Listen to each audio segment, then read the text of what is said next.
सब सुन लो, इस बार कुछ भी हो जाए दिवाली बम स्कूल में फोड़ने ही है। रोहन, पागल हो गए हो क्या? जानते हो ना रस्तोगी मैम कितनी गुस्से वाली हैं। उनकी एक आवाज से तो तुम भीगी बिल्ली बनकर क्लास में छुप जाते हो और बात करते हो स्कूल में पटाखे छोड़ने की। इम्पॉसिबल। उन्हें पता ही नहीं चलेगा। हम ये पटाखे स्कूल के पीछे जो स्टोर रूम है ना, वहाँ पर चलाएंगे। वहाँ पर कोई नहीं आता। वो स्टोर रूम ऐसे ही खाली पड़ा रहता है। और वैसे भी वो पटाखे हार्मफुल नहीं है, वो सिर्फ आवाज करते हैं और कलर छोड़ते हैं। रोहन ठीक कह रहा है मानसी, अब तुम ये फालतू की बातें करके हमारा मूड मत खराब करो। हम प्लान कर चुके हैं। अरे रस्तोगी मैम आ गई, जल्दी जल्दी अपनी सीट पर बैठ जाओ। क्या हुआ रोहन? संभव, अभी कुछ देर पहले तो तुम बड़ा एटीट्यूड से कह रहे थे कि बम पटाखे चलाओगे स्कूल में। अब रस्तोगी मैम का नाम सुनकर भाग क्यों रहे हो? पटाखे तो हम चला कर रहेंगे, वक्त तो आने दो। ये स्कूल के कुछ शरारती बच्चे जो दिवाली मनाने की अलग ही तैयारी कर रहे थे और चाहते थे कि सबकी नजरों से छुपाकर दिवाली पर पटाखे चलाएं। पर रस्तोगी मैम बहुत ही सख्त स्वभाव की थी। वो जानती थी कि उनकी क्लास के बच्चे बहुत शरारती हैं। रोहन, संभव, आशीष, तुम सब कान खोलकर सुन लो। मुझे सब पता है कि तुम बहुत शरारती स्टूडेंट हो, इसलिए मुझे जरा सा भी पता चला कि तुम सब ने किसी भी तरह की आतिशबाजी स्कूल में छोड़ी है तो फिर सजा से कोई नहीं बच पाएगा। बच्चों, कल धनतेरस है। कल स्कूल में दिवाली पूजा और सेलिब्रेशन है, इसलिए सभी बच्चे अपने अपने घर से दिवाली डेकोरेशन का सामान, दिया, मोमबत्ती वगैरह लेकर आएंगे। सभी क्लासेस के बच्चे अपनी अपनी क्लासरूम को सजाना शुरू कर चुके हैं। मैं चाहती हूँ कि आप सभी अपने क्लासरूम को बहुत सुंदर सजाओ। मानसी, ये लो, ये हैंडमेड दिए सामने बोर्ड पर लगा दो। बच्चों, कल के बाद आप सबकी दिवाली की छुट्टियां हो जाएंगी। रोहन और बाकी शैतान बच्चे आपस में इशारा करते हैं। उनके दिमाग में अलग ही योजना चल रही थी। अगले दिन रोहन और बाकी बच्चों ने अपने प्लान के हिसाब से स्टोर रूम में पटाखे छुपा दिए और क्लास में आकर बैठ गए। सब बच्चे पूजा के लिए हॉल में जाएंगे, इसलिए लाइन बना लो। और आप सब डेकोरेशन का सामान लाए हैं?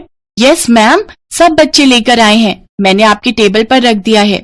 ठीक है, पूजा से आने के बाद आप सब क्लास को डेकोरेट करोगे। क्लास के सब बच्चे नीचे हॉल में दिवाली पूजन और सेलिब्रेशन के लिए चले जाते हैं। सब बच्चे हॉल में पूजा कर रहे थे, पर रोहन और बाकी शरारती बच्चों का ध्यान तो पटाखे छोड़ने की तरफ था। वो लोग मौका देखकर चुपचाप सबकी नजरों से बचते हुए स्टोर रूम में पहुंच जाते हैं और वहां पर खूब सारे पटाखे छोड़ने लगते हैं। पूरे स्टोर रूम में कलर फैल जाता है। तभी रस्तोगी मैम वहां आ जाती है। सब बच्चे उन्हें देखकर सहम जाते हैं। मैम, ये मेरा आइडिया नहीं था, ये सब रोहन का आइडिया था। मुझे पनिशमेंट मत देना मैम। मैम, मैंने अकेले नहीं चलाए, इन दोनों ने भी मेरा साथ दिया है। मैम, ये दोनों मुझे फंसा रहे हैं, मैं तो इन्हें मना कर रहा था। एकदम चुप। अब तुम तीनों को प्रिंसिपल मैम ही सजा देंगी। चलो मेरे साथ, मैम के पास चलो। मैंने मना किया था ना कि स्कूल में कोई भी पटाखे नहीं चलाएगा। अगर तुम में से किसी को कोई नुकसान पहुंच जाता तो क्या करते?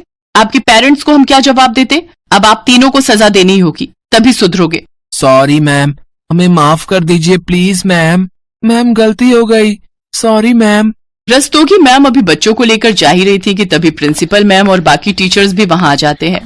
प्रिंसिपल मैम को आते देख बच्चे घबरा जाते हैं। रस्तोगी मैम प्रिंसिपल मैम से बात करने लगती हैं। इतनी देर में मानसी आ जाती है। रोहन, अब तुम लोगों को सजा से कोई नहीं बचा सकता। मैंने तुम्हें मना किया था, रस्तोगी मैम से पंगा मत लो। देखो, रस्तोगी मैम बहुत गुस्से में हैं।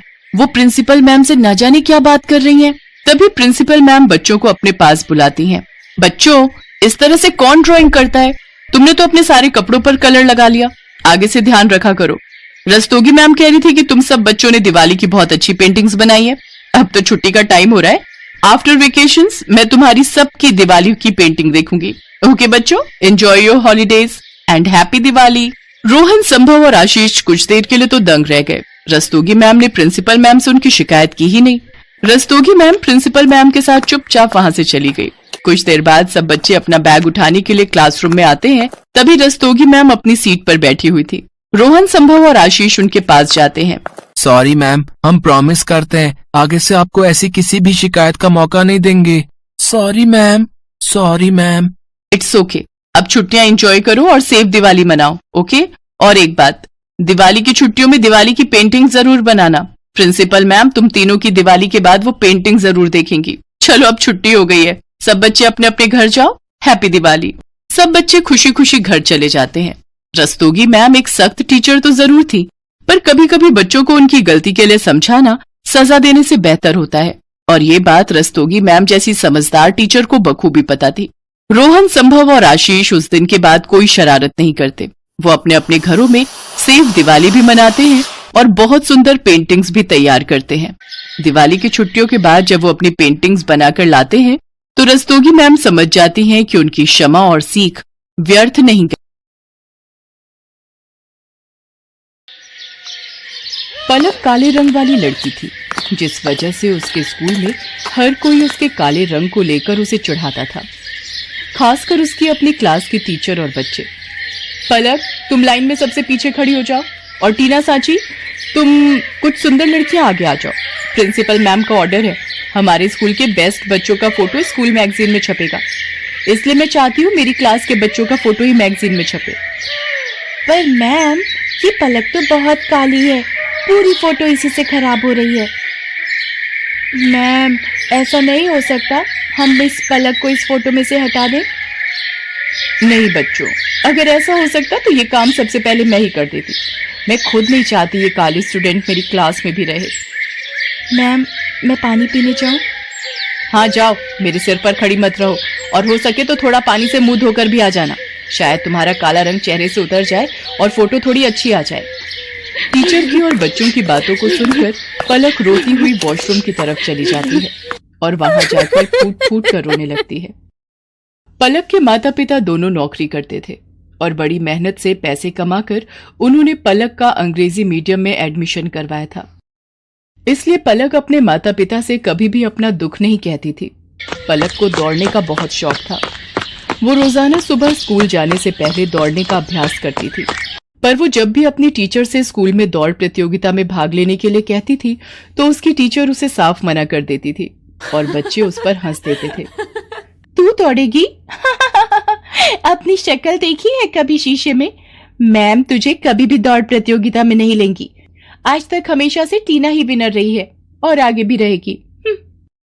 इतनी देर में क्लास टीचर भी आ जाती हैं।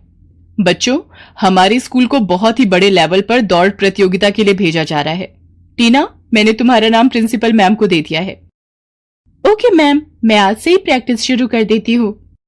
मैम, मैं भी दौड़ प्रतियोगिता में भाग लेना चाहती हूँ। नहीं पलक, मैं तुम्हें इस प्रतियोगिता में नहीं ले सकती। तुम देखने में बिल्कुल भी सुंदर नहीं हो, और अगर मैंने तुम्हें इस प्रतियोगिता में ले लिया और तुम हार गई तो प्रिंसिपल मैम मुझ पर गुस्सा होंगी। पलक रोती हुई घर आती है, पर जैसे ही वो अपनी माँ को सामने देखती है अपने आंसू पोंछ लेती है और खाना खाने बैठ जाती है। पर उसका मन उदास था, इसलिए पलक अगले दिन स्कूल की छुट्टी ले लेती है। उसे पता था कि वो स्कूल जाएगी तो और बच्चों को प्रतियोगिता में जाता देख उसका मन दुखेगा।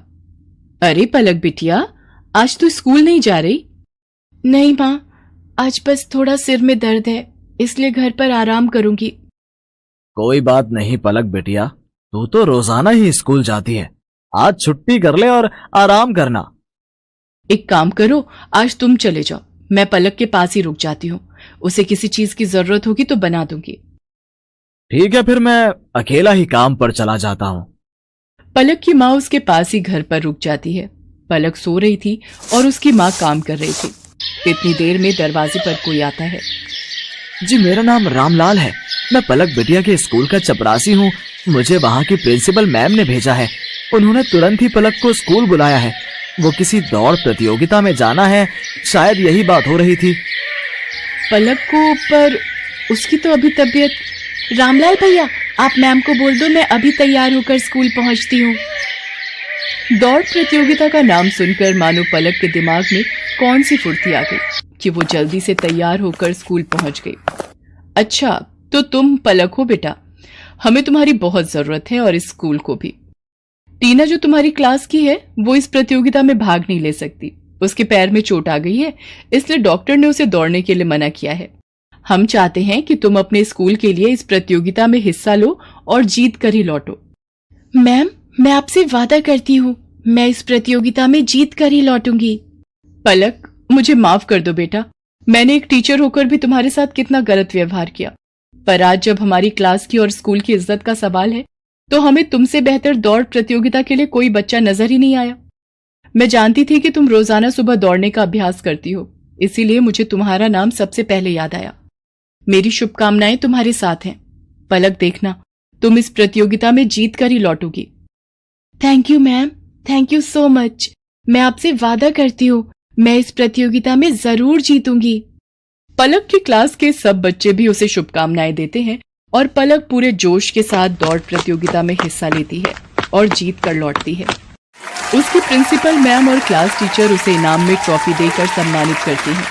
ट्रॉफी लेकर पलक घर पहुंचती है।